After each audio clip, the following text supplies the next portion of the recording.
Hai guys, ketemu bersama Boy. Hey, Fadilah, lu katanya sakit kan?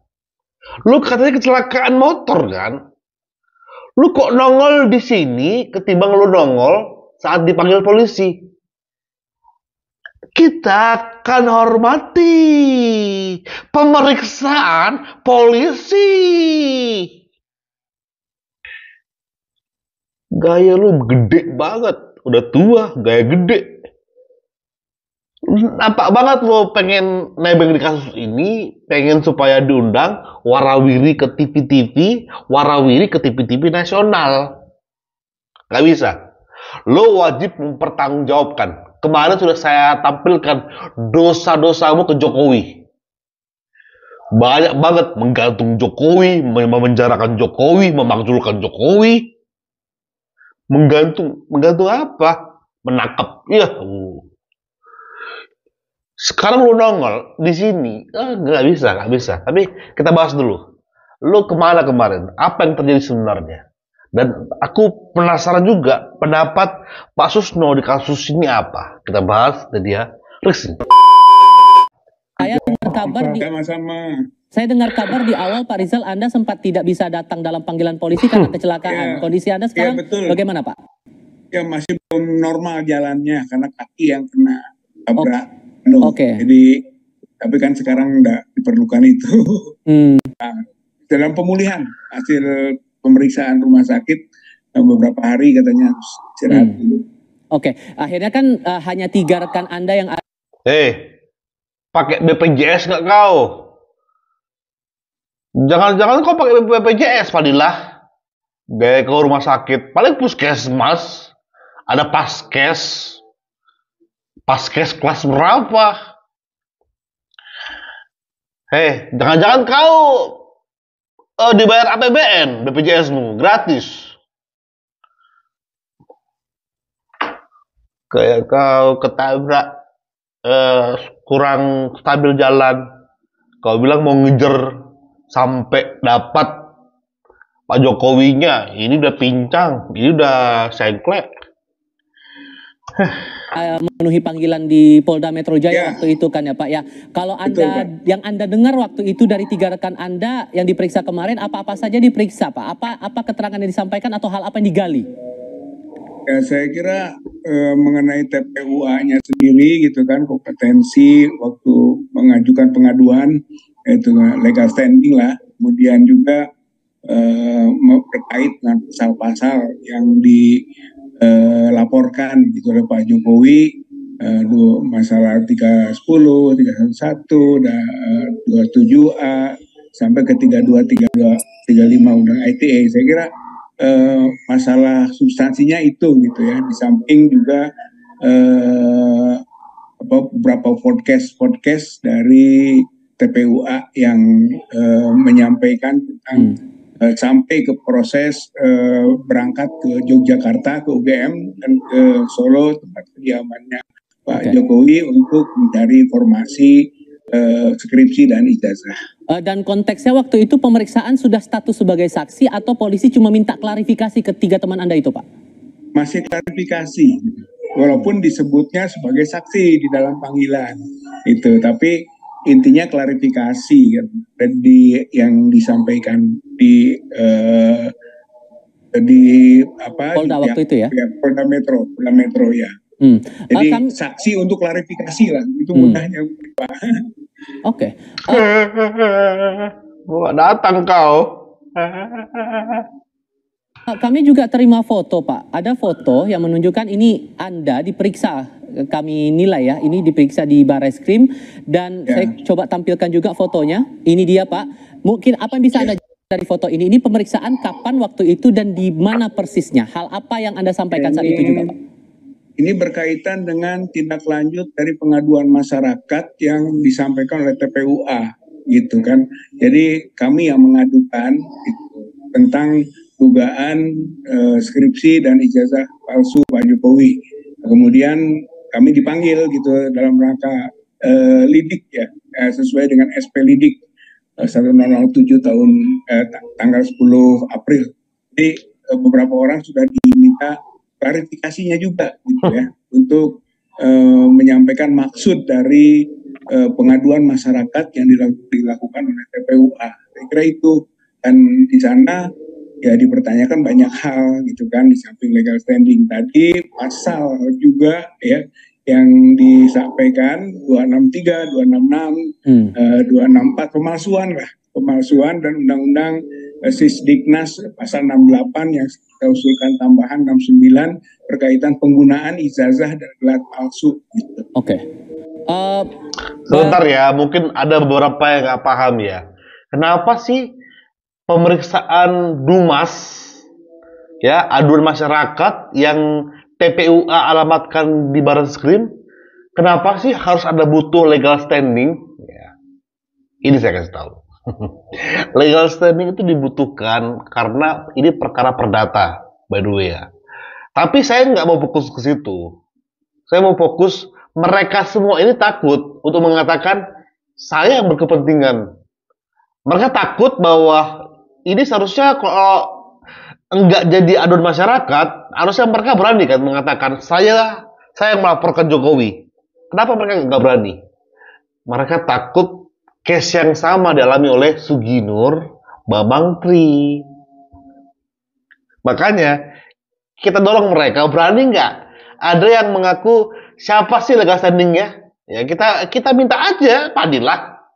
Ngapa Padilah? Takut kau?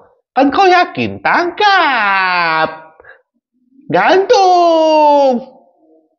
Kau lah yang jadi legal standingnya. Berani nggak Padilah?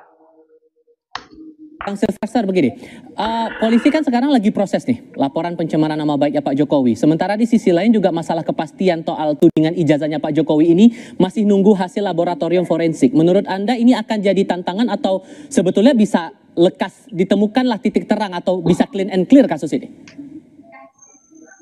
Ya, kita berharap ya ini seluruh bangsa Indonesia agar ini selesai dengan baik dan cepat. Jadi kalau yang kita lihat ini kan yang hari ini ipar Pak Jokowi maupun tim kuasa hukum itu mendatangi Mabes Polri ya, bukan di Polda Metro. Jadi dalam hal ini Pak Jokowi itu sebagai pihak terlapor.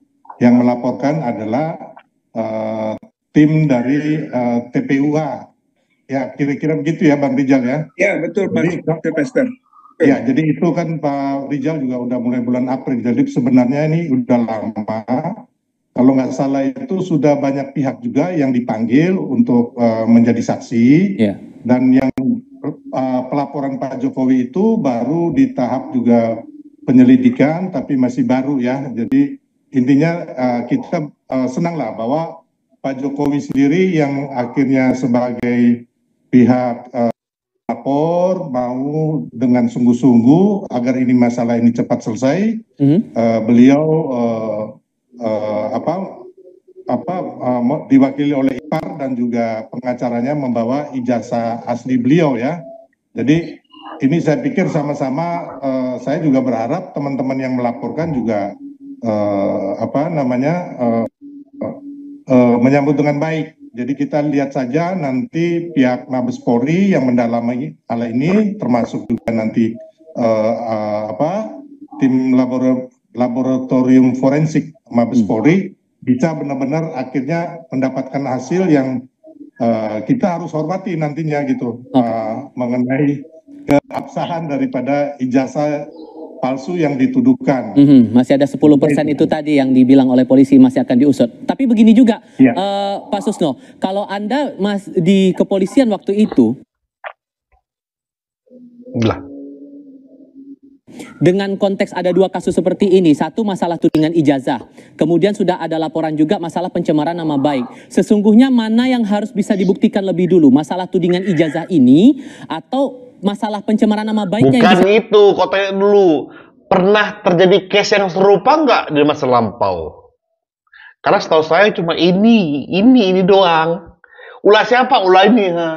Padilah and the gang. TPUA. Diusut lebih dulu, Pak Susno. Baik, kedua kasus ini adalah sangat berkaitan ya, satu sama lain. Pertama kita hargai Pak Jokowi sudah membawa juga permasalahan ini ke ranah hukum, karena hanya ranah hukum lah yang bisa menyelesaikan isu-isu ini. Nah, mana yang harus diselesaikan lebih dulu? Karena ini saling berkaitan. Penuduhan tentang ijazah palsu lebih dulu dilaporkan, kemudian karena dituduh ijazah palsu, sedangkan Pak Jokowi mengatakan tidak palsu, maka dia merasa nama baiknya tercemar. Jadi benar, sudah ditangani ijazah itu palsu apa tidak.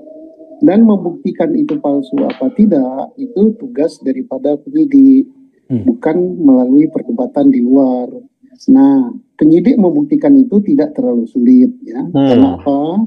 Institusi resmi yang mengeluarkan ijazah itu masih ada. Itu dia. Lembaga itu sangat-sangat punya kredibilitas di Indonesia, bahkan di mata internasional, yaitu Universitas Gadjah Mada.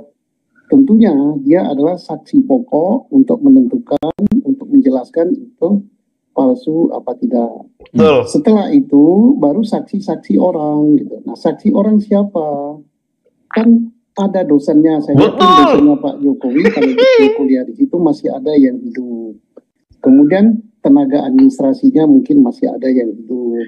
Kemudian yang jelas teman kuliahnya, seandainya Pak Jokowi betul kuliah di situ pasti masih ada yang hidup.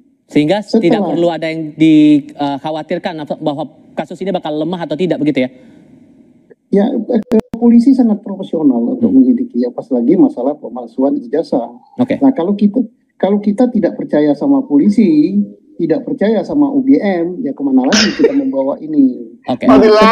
Setelah tidak terbukti misalnya apa hasil penyidikan tentang palsu atau tidak ijazah tersebut, maka tentunya sangat berkaitan erat dengan masalah pencemaran nama baik. Apakah nama baik itu betul dicemarkan, misalnya karena ijazahnya asli dituduh palsu, atau justru sebaliknya, betul ijazahnya palsu. Nah, ini sangat erat. Kita percaya sama penyidik Polri, percaya juga sama lembaga UGM, percaya juga dengan saksi-saksi, baik saksi ahli maupun hasil laborat yang akan diperiksa oleh penyidik Polri. Mabes Polri sudah bilang juga bahwa prosesnya 90% penyidikan sudah beres. Tinggal 10% lagi yang untuk membuktikan lagi masalah keaslian ijazah ini. Kalau kemudian yang 10% ini ditunjukkan bahwa hasilnya otentik atau tidak otentik, apakah prosesnya akan clear? Kalau kemudian ijazah itu asli bahwa kasusnya akan selesai, atau justru harus ada pembuktian lewat sumber-sumber lain? Kita akan jawabnya nanti apa ya? Kita diskusikan di segmen berikutnya. Langsung aja kan. Tanggapan masing-masing singkat saja begitu. Kalau melihat hasil ataupun upaya yang dilakukan keluarga Pak Jokowi menyerahkan hasil, menyerahkan ijazah kepada polisi, ke Barreskrim untuk kemudian diusut secara saintifik. Tapi kalau kemudian malah kebalikannya hasilnya sesuai dengan tudingan yang disampaikan TPUA, gimana ngerespon itu? Ya, ini kan itikat yang sangat baik dari Pak Jokowi agar cepat selesai permasalahan ini. Karena kita kan juga nggak mau kegaduhan, terus keributan di bangsa kita.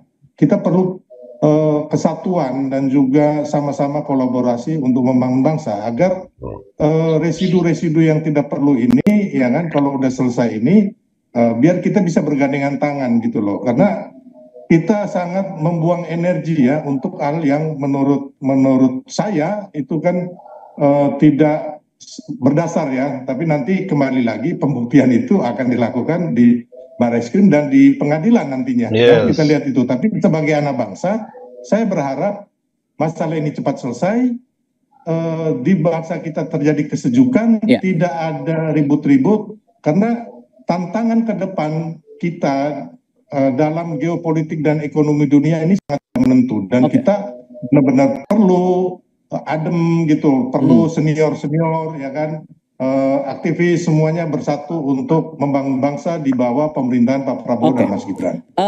Pak Rizal, kalau kemudian hasil uji labornya berbeda dengan hasil uji saintifik yang Anda lakukan bersama teman-teman terhadap ijazah Pak Jokowi, bakal siap diadu nggak data Anda dengan data saintifik yang dilakukan polisi?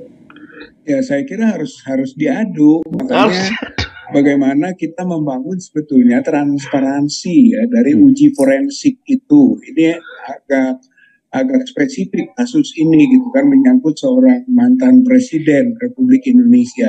Jadi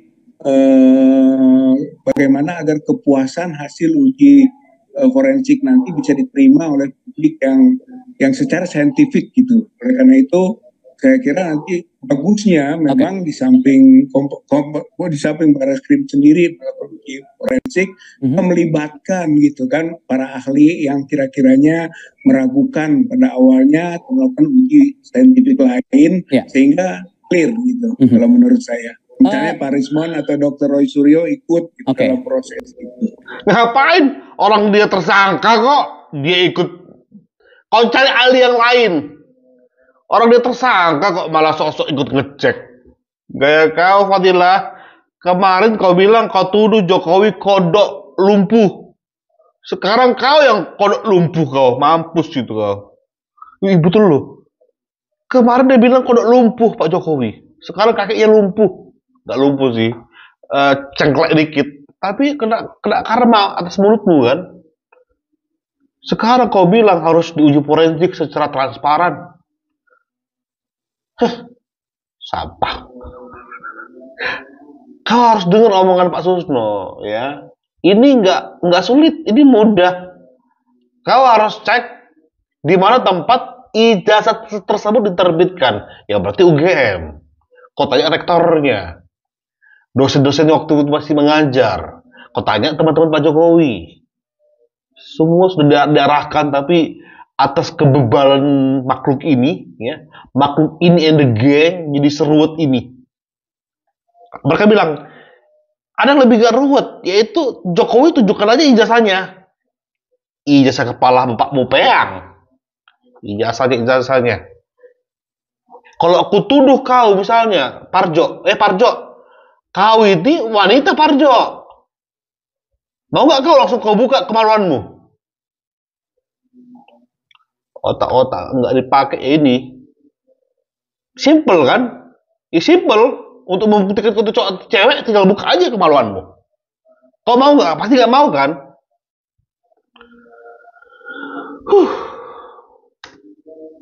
Singkat saja Pak Susno, tudingan ijazah dilaporkan ke Barreskrim, tapi kalau kemudian hasil saintifik ijazah menunjukkan asli, apakah case close atau sebetulnya masih bisa dicari sumber lain? Singkat saja Pak.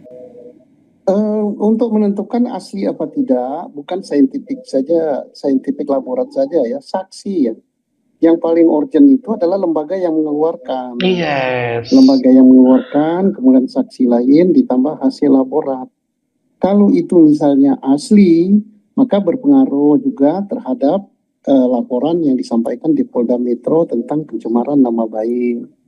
Kalau itu juga misalnya terbukti palsu, juga berpengaruh juga untuk laporan di Polda Metro, berarti kan dihentikan. Jadi sangat berpengaruh itu.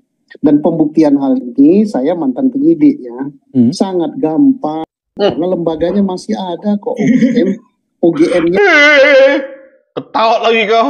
Ada, saksi ada, laborat ada. Jadi bagus sekali membawa ini ke ranah hukum supaya ini jelas dan kita yakin bahwa Polri independen, hasil laboratnya bagus, hasil pemeriksaan saksi juga bagus, dan tentunya Polri kita harap juga tadi memeriksa juga para ahli, sehingga apakah ini diadu antara data pelapor dengan data daripada pihak UGM dan sebagainya, tentunya kan diadu kan. Pihak pelapor kan diperiksa kan, diperiksa, diterima juga penjelasannya, pihak sana sebelah sana diperiksa juga, nanti penyidiklah yang menilai apakah ini diteruskan kepada penuntut umum, apakah ini dihentikan. Jadi nggak akan perlu makan waktu lama ya untuk pengusutan ini ya Pak?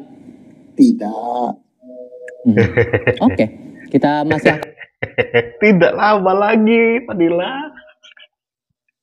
Kalau aku lihat dari gerak-geriknya kepolisian, tiba-tiba sudah 90%. Wow. By the way, 90% ini di Barreskrim ya. Barreskrim kemarin ke Surakarta mengecek file-file temannya Pak Jokowi untuk pembanding, sudah fix. Yang besoknya, yang kemarin, yaitu Pak Jokowi hadir membawa lembar ijazahnya untuk dicek, dibandingkan. Kalau sama, baru dipertanyakan ke UGM, benarkah ini asli, ini kamu terbitkan? Kalau UGM bilang oke, yes, udah. Maaf, ya Fadilah. Apapun alasanmu, sengklek pun kakimu, pincang pun kakimu, maaf. Kalau kau nggak datang di panggilan yang kedua, yang ketiga, kau dijemput paksa. Apapun alasanmu, Rosario kemarin mau pingsan dia di kasus stupa Jokowi, ya. Udah mau pingsan dia, digotong dia, ada gini-gini dia. Nggak lama kemudian tetap ditangkap. Kurnia udah mulai atit, Ibu Kurnia udah mulai atit. Apa? Butuh pelukan Habib, pelukan cinta dari Habib, ijik.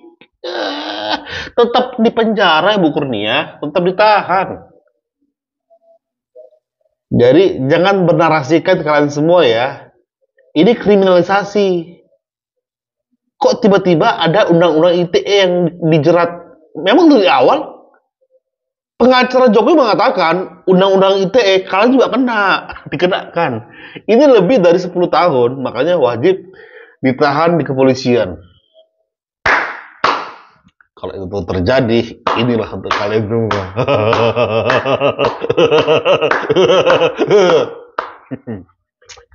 Ada Fadilah. Kurnia. Dr. Tifa, mana tweetanmu yang terbaru? Masih berduka ya? Ya berduka lah dulu, karena nanti seluruh penggemarmu akan juga berduka atas kau juga masuk penjara, Tita. Thank you guys. Hari ini kita akan banyak uploadan. Support terus, kawal terus di channel ini, The Real Boy atau Boy Official. Thank you. Bye bye.